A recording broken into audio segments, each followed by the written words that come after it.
Hey y'all, I'm April. And I'm Caroline. And this is your Bloody Happy Hour. Caroline, are you ready for this? This is your newest guilty pleasure. It's the bloodiest part of your week. Did we say something about it also being happy hour? Show did. Because we about to be sipping on some murder. Bloody Happy Hour.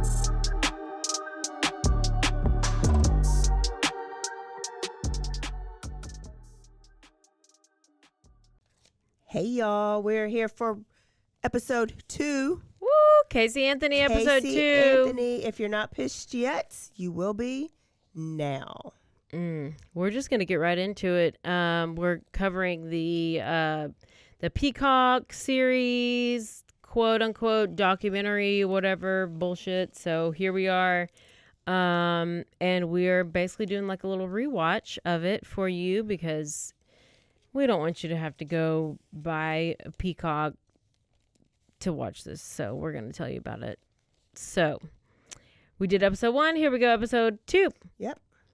Also, if you're listening, we love it. But also, if you want to see the slides, we're doing little slides and pictures that kind of helps describe what we are talking about. And you can go watch us on YouTube. So check it out. We're starting off November 2008, 5 months after Kaylee disappeared. So this episode starts talking about how they believe that Kaylee is dead, but there is no body that has been found. Okay. And then they have, Casey over here. She's on a beach. She's just like a photographer now, I guess. I'm not sure. She's talking about how she cries herself to sleep and she just cries. She's charged with first-degree murder for lying to investigators. She's over here on this beach. Her hair's blown in the wind. Who is she? She's just living her best life. Yeah. There's little Kaylee and just a little cute little baby. She's been found, or the body, it says, although the child's body has not been found. There's Kaylee. Then we have our first jail phone call. With her parents. Her mom is basically saying that the entire country is looking for Kaylee. And Casey is over here and she believes that Kaylee is still okay. So that's what we have there. She says the last day that I saw her is the day that she disappeared. Okay, go.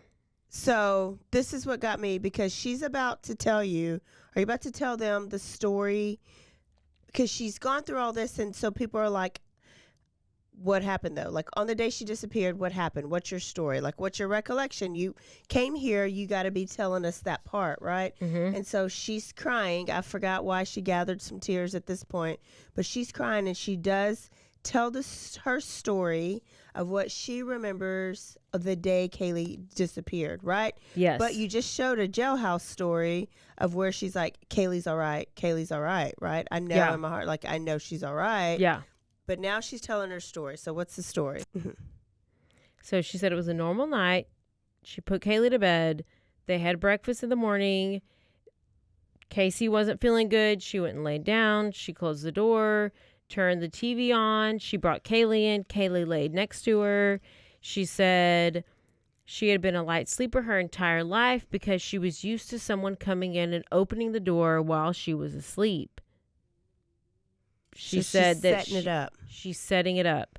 She said she was used to being on alert, and that whenever Kaylee came and slept with her, she would put pillows up and she would put the bed against the wall. She had pillows up so that Kaylee wouldn't like fall off the bed.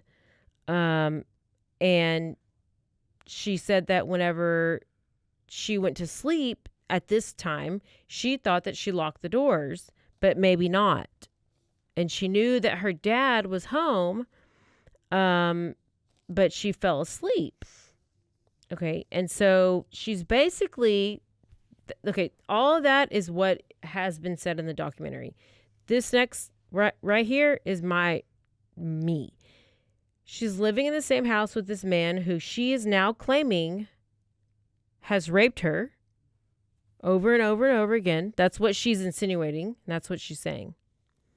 But she can't remember if she locked the door or not. She can remember all these other things, but she can't remember if she locked the door. Yeah. Right? Yeah. Why is she still living there? She Okay. refutes that. Remember, she says, Nope. And would you remember if you locked the door? I don't know. Oh, I know these are just this Yeah. is what I'm thinking as I'm watching it. Yeah. I just said survey says that's a lie. But so then she says that she's woken up by her dad shaking her and asking, "Where's Kaylee? Where's Kaylee?" And that's whenever she goes and they start looking for Kaylee. Yeah. Okay. So they start looking for Kaylee. They look in the garage. They look in her brother's room, or Casey looks in the garage, looks in the brother's room, looks in the bathroom. She says she didn't have to look in the pool because right as she's outside looking in like her playhouse, she runs into her dad like face to face, and her dad is holding Kaylee. And she's soaking wet. She's soaking wet. Okay. And she says I can see him standing there in her arms. Okay? Okay. And she goes through these angry face emotions. She says dad tells her it's her fault, that she caused it. Caused what? I don't know what she caused. And Casey says Kaylee was very heavy and cold, and she stared at her, not knowing what to do. She said her dad takes her. So dad has her. Then Casey takes her, but then dad takes her back and is like, she's going to be okay, and walks away. And I was like, wait, so you're giving all these specific details, but you, like, why are you not, you're holding your child who's limp and cold and wet, and you're just going to let your dad take the child and you're not going to do anything about it? Or call 911. Or call 911. So what she does here also is she starts talking about how she's like, he walked away and he walked through the screen doors, and she starts giving all of these details. Yeah. Okay. So this is where I start getting some vibes. She's giving specific details. She just, like, this is I'm bringing it up again because it's so similar Amber Heard vibes. Because when Amber Heard did her trial, she was like, I remember seeing the dirty carpet, and I remember this, like, and so it's almost like you're making up these extreme, like, instead of saying dad walked through, because what she said in this documentary was like, dad walked through the screen doors and this. Usually be like, he like left and went through the door. But the fact that she says screen door, it's like those little things which seem like. And she'll say she wrapped around the palm tree through the path into the screen door. Yes. And, put the latch up on the door. Like all these details that does not even matter to what she's actually saying, but she's overloading. Yes. Non-important facts, hoping that people were like, oh, if she remembers that and that and that, it has to be true. Yes. Who remembers like that she passed a palm tree? So that's like the signs of like that is what actually is borderline and histrionic personality disorders. And I think we're getting there next too, because doctor says she had no psychopathic. Oh, yeah, because traits. they did the whole MMPI on her. Yeah. Okay, so that's her story. That's what she remembers. She has never come out and said this. So if you haven't heard Casey's story, it does come out in episode 2 that she was there when she disappeared. She knew that her daughter was wet, limp, lifeless, cold. And then she lets Daddy, who she's about to tell us, in her words, how horrible Daddy is, she lets Daddy take care of it. Yeah. Okay? Because she was brainwashed. Brainwashed to what? Trust him, not trust him? Or no, she says it's like Stockholm syndrome. Yes. That even though he does these crazy things to her, she still has a what's it called? Like loyalty to him, and like Yes. that's her dad. Like she wants to trust him, or whatever it may be. So that's what gets me is like you're telling your side of the story, but then you keep saying over and over, you said just in the jailhouse phone call, you're going to keep saying she thought Kaylee was okay the whole time. Yeah. I thought she was even up until they okay. found the body, I thought she would be okay. I thought she was okay. Yeah, yeah. Which the story you just told us she's not okay. Like maybe I would feel if I had that story and I said here and Dad says I'm going to take care of it, I'm going to say, well, let's go to the hospital together. Take care. Or let's call 911. Or what does taking care of it mean? And so then I go out and then go home and call the house 1,000 times.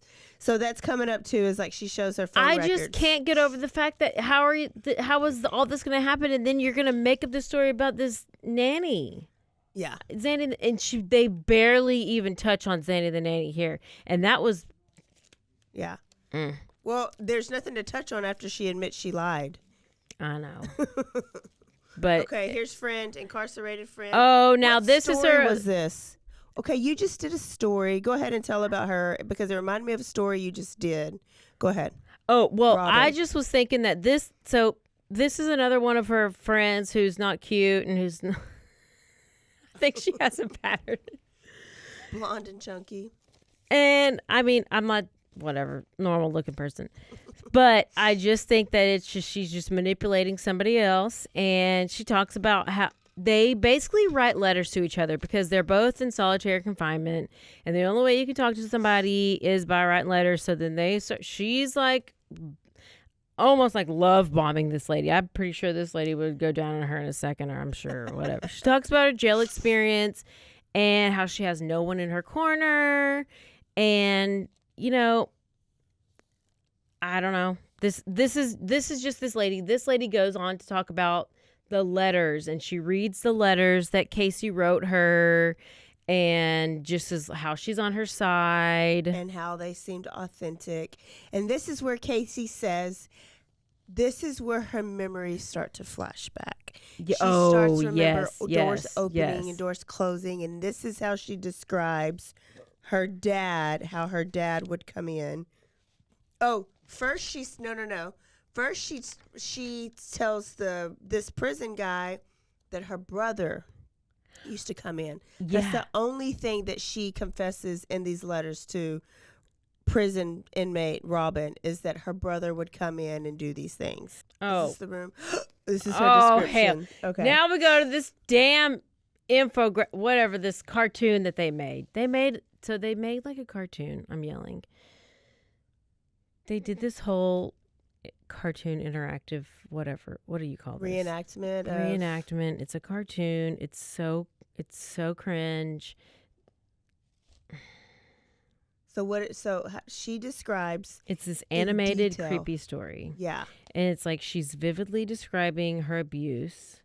Like, this is what she's like. He slowly moved my hair off of my neck, which an abuse victim was never going to give details like that. Like, oh, he slowly moved my hair off of my neck. No. She sounds like she's writing a porn, and it's real creepy, and that's all I got from it. Okay, so she's describing how she would be sleeping and she would hear the door open up, and her dad would pull back the covers and slide in under her, and then his hand would go slowly up He would move the hair. Her hand would go slowly up the shirts, around to her breast, but she describes it very vividly, almost like a porn. That's actually that's what she exactly said. What? What you just said. Like a porn? Yes. No. Oh, I know. Yes. Yes. And she goes into detail, and she does this. This is how so many people are believing her, because so many people had something like that happen in their childhood. So she's appealing to those childhood abused people. Now, I'm not saying that has not happened. Like, I'm still kind of on the fence of if dad is an actual abuser. I don't think that really has anything to do with Kaylee's death, though. I think she's trying to make it have something to do with it. Yeah. I think that a lot of people's ears opened up when she described it so vividly, and I think that she knew people's ears, like those dogs on the cartoons when they would hear something, their ear would pop up. And then they did it. And so I think she got some... well, I'll tell you why. You're going to find out whenever they have another person from her defense team, that the bald lady, the black lady, the bald lady, who she was a victim. Yeah. And that also reminded me of Amber Heard, because Amber Heard had an assistant who was abused, and Amber stole that lady's story. So to me, Casey is stealing this lady's story. Yes, and telling it as her own. Well, the lady did call her bullshit on it. I know. I guess she believed her. Yeah, and that's the problem is, like, I think a lot of the people would believe a story like that because it's believable. But it's very believable. I'm not a victim of abuse, but I don't think that you would go around being that vivid and explaining stuff like that vividly, you know? Oh, I don't know. But, and she didn't go, like, did he just molest her? Did he rape her? She didn't go into detail of, like, what actually happened, which made me question it. Exactly. Like, when he got under those covers, yes, he moved her hair and put his hand up her shirt or whatever, but, like, that's kind of, like, where it stopped, where if you're trying to make us believe that he's, like, this horrible... Yeah, because guess what? Where's the other details? Because guess what? Then you talked about how your brother did the same thing? Yeah. But she forgave her brother. Oh, well, good for her. Then we have the lady from the defense who we were just talking about. She's another part of the defense team. Janine Barrett. So she talks about how she was a survivor of child sex abuse. So my opinion is Casey manipulated her just like Amber Heard, which we just talked about. So basically you can go and you're like, if you study what somebody does or study what somebody likes or study, like Amber, like studied Johnny's book, studied his music, whatever. So I feel like Casey went and she studied this lady or just knew her past and just knew how to get to be able to, like, get to her heartstrings, I guess. And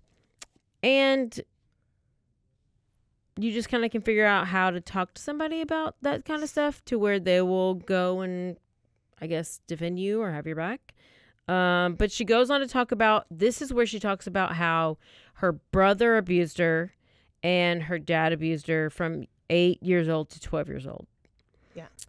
Then the psychologist this is where we get the whole MMPI, and which this test can be, like, swayed based on who's giving it or whatever. I don't know what the You got to tell them what MMPI is. Well, what is it? Oh, I mean, manual. So basically, I don't know what MMPI is, but basically a psychologist came on and said, and remember Dr. Drew interviewed him and was basically like, oh, yes. How could she not fall on any of the Minnesota multiphasic personality. It's a personality. It tests your personality. And so they're trying to see if she was a psychopath, basically. But the thing is like, and there was no red flag. She did not fall, like, in any of those categories, according to this doctor. Well, and that's the thing, like, in the Johnny Depp trial, Oh God! It It's so funny that everybody had the same similarities too. Like I well, watched Megyn Kelly. it is. Everybody was comparing It Amber is Heard because like to her. I've never heard of MMPI until I watched the trial, Mm-hmm. and that's when you hear, because you have Dr. Curry over here, Dr. Muffins over here, who's this like beautiful doctor who's like everybody's mesmerized by. She's talking about these letters, MMPI, what the hell? And then you have Amber's Dr. Karen over here. Anyways, basically that's where these terms are like in our heads, because I've never heard MMPI, and then I'm like, oh shit, I heard of that one in the trial. But apparently like you can read it however you want to read it, I guess. But Dr. Karen over here, Amber, she was like, oh, Amber just had PTSD. And then Dr. Curry on Johnny Depp's side is like, oh no, she had histrionic personality disorder. She had this. She was not just PTSD. So I guess you can like evaluate Depends it on how. person is putting their eyes on it. Yeah. Which is why Dr. Drew was like, "There's no way. Yes. There's no way at all." Yes. So, Dad, I have in my notes that, she's appealing to people who were abused in childhood. Yes. She brought up the brother thing, right, to get some more sympathy. But then she also brought up that because they were like, how come you have never told anybody? And she said that she tried to tell her mom about the brother. Oh, but that nobody would listen to her. Her mom said, oh, that's why you're a whore. Oh. And so she... Was that in the episode? Yes. Yes. So that's why you're a whore. So she knew right then and there she could not tell her mom if it was a true... Oh, that's what she claimed. She was saying if this is a true thing, she knew right then and there that that's how her mom reacted to her brother being appropriate. Imagine how she'll react if she told her the truth about the dad. So that was her reasoning for not telling her mom. Also, people were like, so why didn't you call the cops during this time? And she says, I was just following my dad's instruction. My dad told me to act normal, to go about my normal life, that he will take care of everything. So she is blaming her dad for her going to clubs, which she also says, but I wasn't partying. People keep saying I'm partying, and they'll show like the picture of her boobs. She's like, I was promoting for my boyfriend. Yes. Yes. I was actually working. And so when they said, why would you want to raise your kid in a household with with a man who did this to you? And she says, that's why I was working at the nightclubs and doing this stuff. She says, I was embarrassed about my job. That's why I lied about going to Universal Studios, right? That's why, because she didn't want to tell them that she actually worked at the club, but she made good money, and that was her way to get her and her daughter because her parents out. were asking like, why do you have this extra cash? Yeah. Yes. But that's her excuse for saying it was temporary. I was working to get me and my daughter out of that house because I knew what my dad was capable of. But then that's a lie, because she says that her memories didn't come until she was in jail. Didn't come back until she was in jail. Yes. So to me, I was like, wait, you're working to get out because you know what your dad's capable of, but then you just said that memories start coming up when you're in jail. I can't keep up. Yeah. I can't keep up.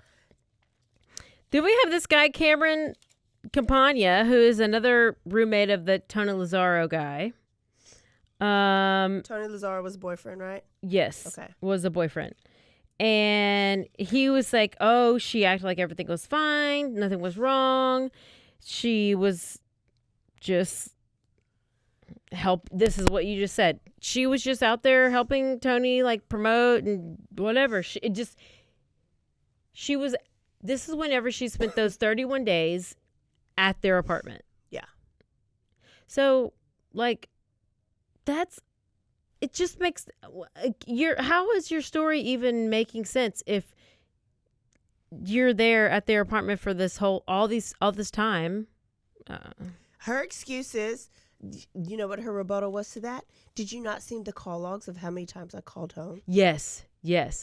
So that's her way of making that excuse why are you asking me that question anymore? I called home 45 times because I was asking my dad. I was concerned. I wanted to know what was going on. And he just told me, it's fine. I've taken care of it. Or she'll be fine. Act natural.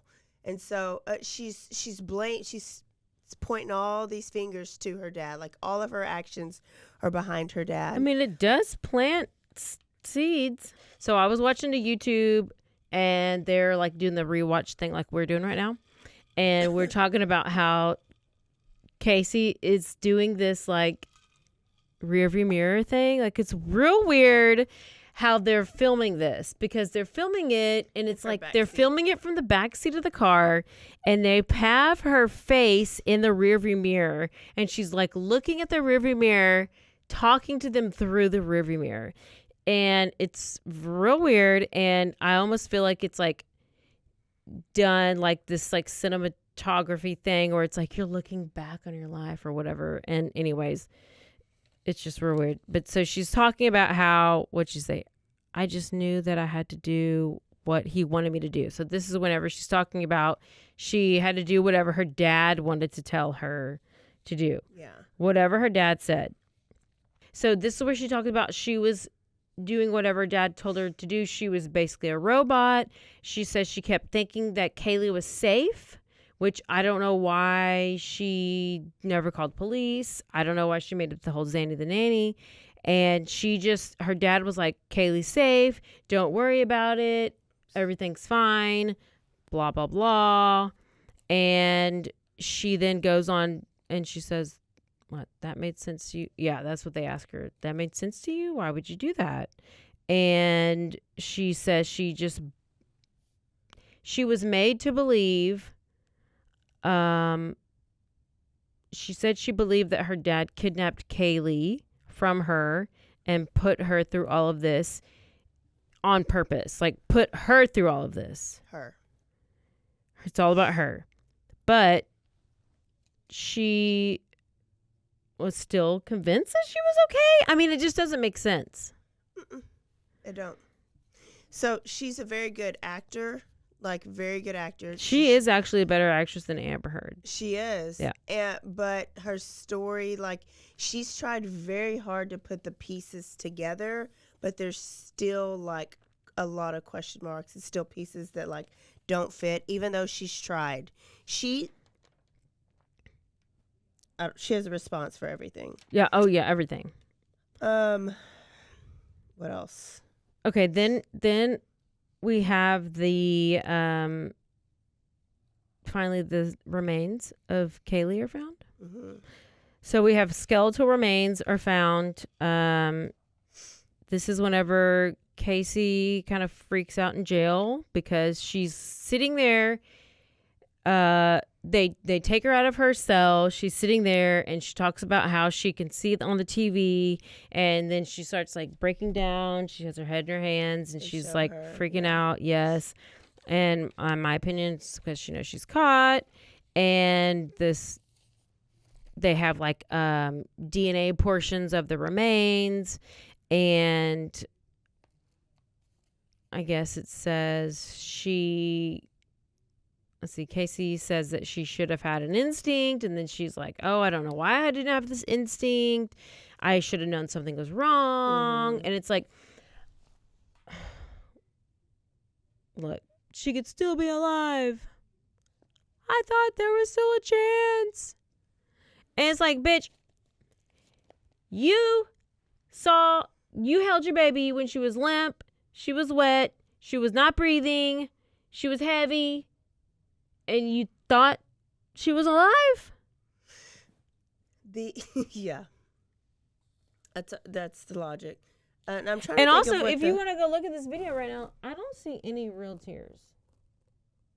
There's no tears. We'll go back to this one. I think the people on her staff were talking about people who are abused. Is there tears? They tend to see none.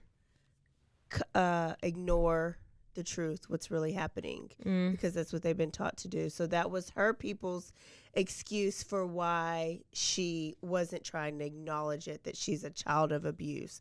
So again, they're appealing to people who have been abused, who probably have been taught to ignore it for forever. You just go on with your normal life and act like it didn't happen. So I don't know. Like it's all great rebuttals, I think. So and by this time she had already, I don't think we'd done it. She had already said that she'd already been a victim before. So she's really trying to get sympathy, in my opinion. Because remember when we did the story, or like when it came out, it was like, who to daddy? Who to daddy? She set up boyfriend at the time. I can't remember his name. He thought he was the daddy for the longest. Finally came out, he's not the daddy. They asked her, who is Kaylee's daddy? Because they tried to insinuate, could your daddy be the daddy? So she was like, no, Yeah, my father they asked her if her dad could be was Kaylee. Kaylee's father. Yeah, and she was like, no, it's not the father. Kaylee's father. And then she told the story of her being at a party, having too much to drink, waking up, and basically she got raped. So this bitch has been raped by her dad, All the her people. brother, her baby daddy. I mean, this is Rapegate 101. This bitch has got the golden twat. And so now she's already a victim. She's a victim again. She's a victim again. She's a victim, living And she that never best said his victim name. life. She's not trying to turn him in. No, Did he die? no. I think one of them. I Somebody feel like died. one of them did die. But I mean, she's not trying to put him on blast like she is her No, daddy she's and gonna her put her brother. dad and her brother in black. Like, I'm telling you. There's still something behind Kaylee's the story of Kaylee's real daddy, like that she doesn't want to come out, so she'd rather make up this story about her being raped, or even if that part is true. Yeah, she said she was at the party. She don't remember nothing. No. And I can see how if she's already told her, well, no, can't see it. Never mind. Can't Take that see part it. out. Okay. So then we have, they find Kaylee. It's December 11th, 2011. Detectives talk about discovering the body. They find duct tape that was put over the mouth of us. Well, it's at this point, it's a skull. And it's a trash bag. It's dumped in the woods. Winnie the Pooh blanket. Winnie the Pooh blanket, which matches the blanket that was at her house. There was it was placed in this bag that came in a package too, matched the house, just all these things.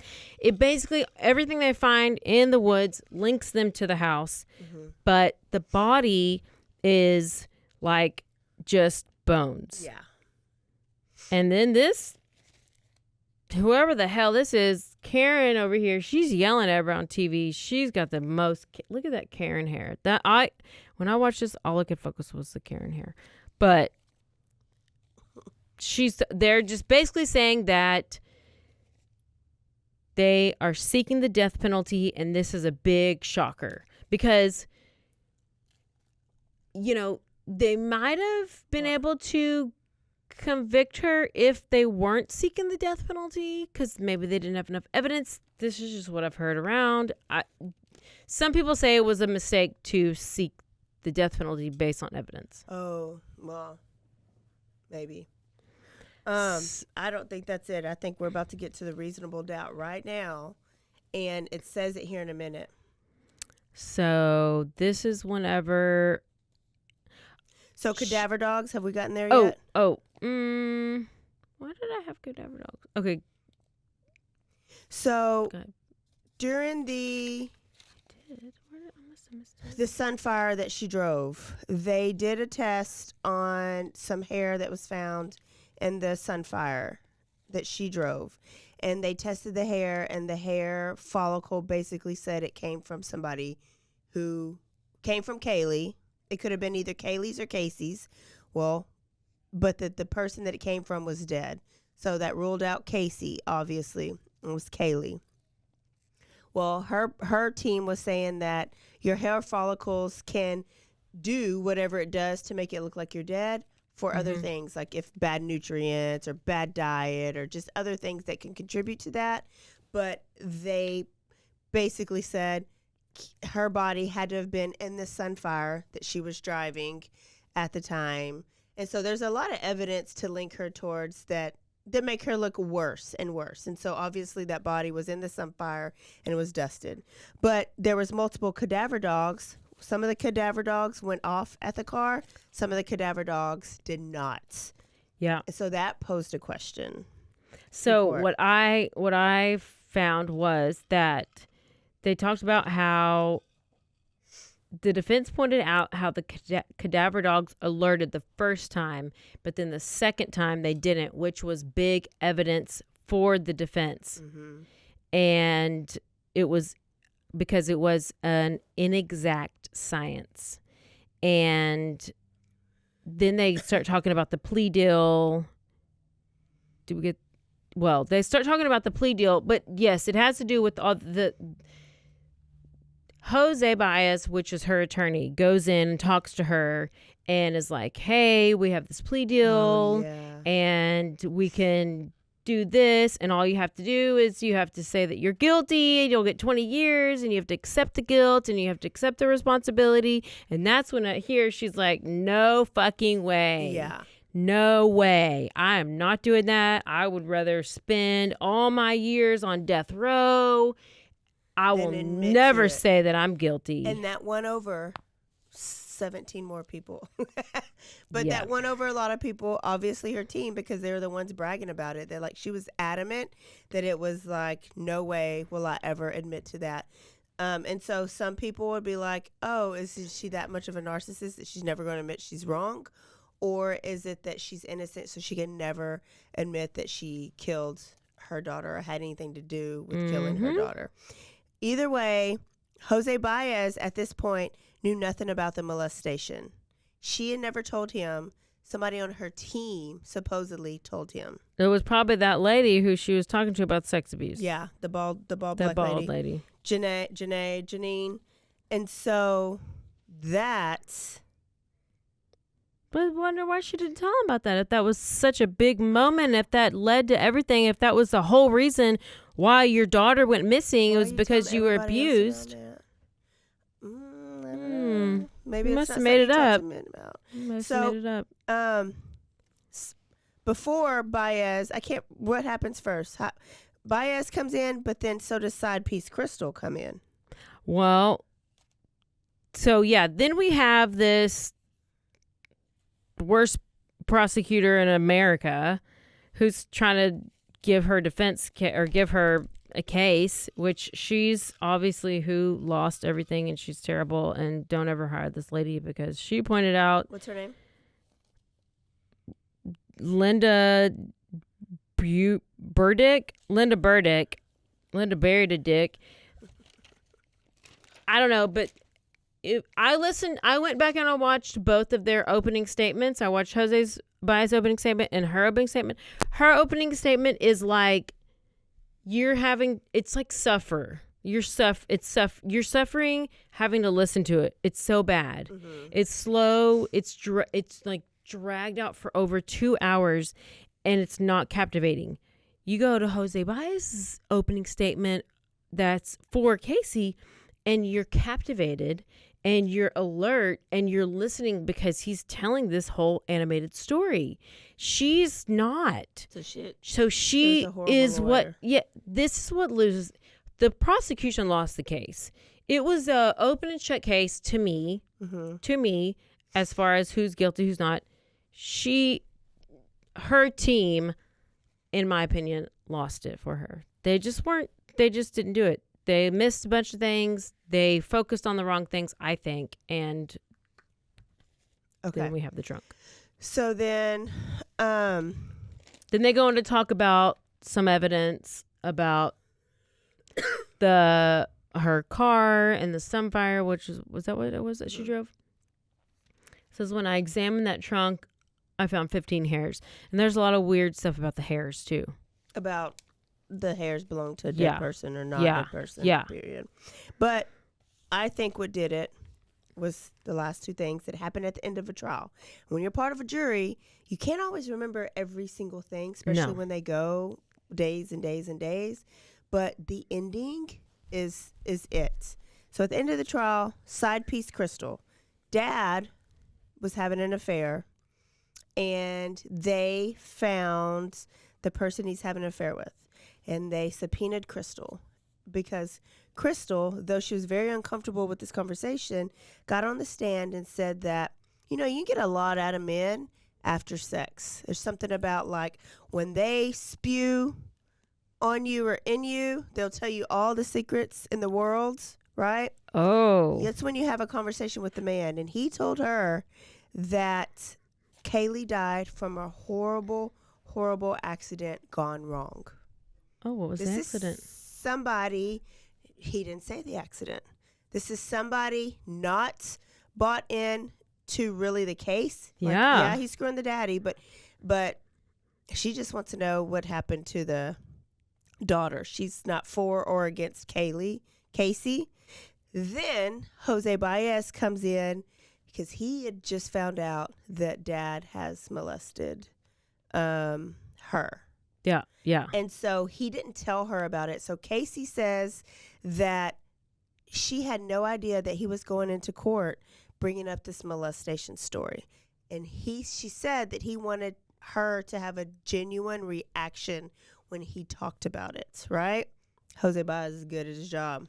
Jose Baez is good. So that's why he won. And that to me, the molestation, creating a reasonable doubt, the dad's even sketchier, right? And then the horrible accident. So we had somebody testify as an accident. Then he brought up the story about the swimming pool and the accidental drowning and whatever happened after that, right? That's how she got acquitted for the crime. So to me, Casey would be winning if she went along with that story. She finally came out and said, yes, it's true. She drowned and I feel so horrible. I don't know why I lied about it. I was 0 years old, right? No, then at the end of episode 2, she negates the whole story that she got acquitted on. She says there's no way, no how, impossible that Kaylee drowned in their pool because the ladder was up. I mean, that was her only reasoning for saying, but there's no way. She was so adamant. She could not gotten in because the ladder was up. But in her story, she said Kaylee was soaking wet. So producers or whoever is behind the camera was like, how do you explain her being wet? And she says, I can't. And that is my problem, is I can't. And I'm not calling my dad an outright murderer, but she was cold and she was wet, and he was also in the house, but he was not investigated. They didn't check his phone records. They didn't check any of this thing. Why was I the only one investigated? So that is her creating her dad to be even more of a monster. So now he molested her.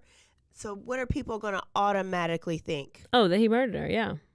If he molested Casey as a young girl. Oh, that he molested Kaylee too, he's going to molest Kaylee. Yeah. And she's insinuating that something went wrong or he went too far. You know, it's interesting. Because remember, he would put the pillow over her head. Mm-hmm.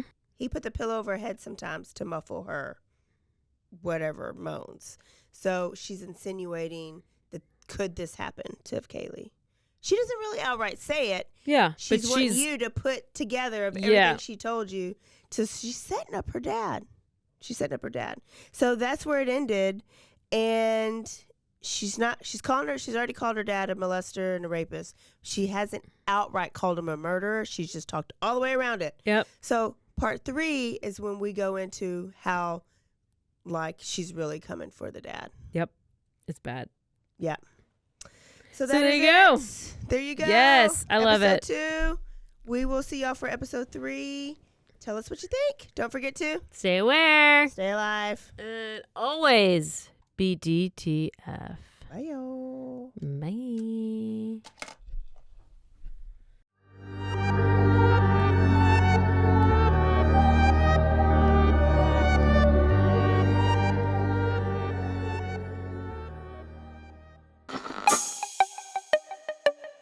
This has been a Rogue Media podcast.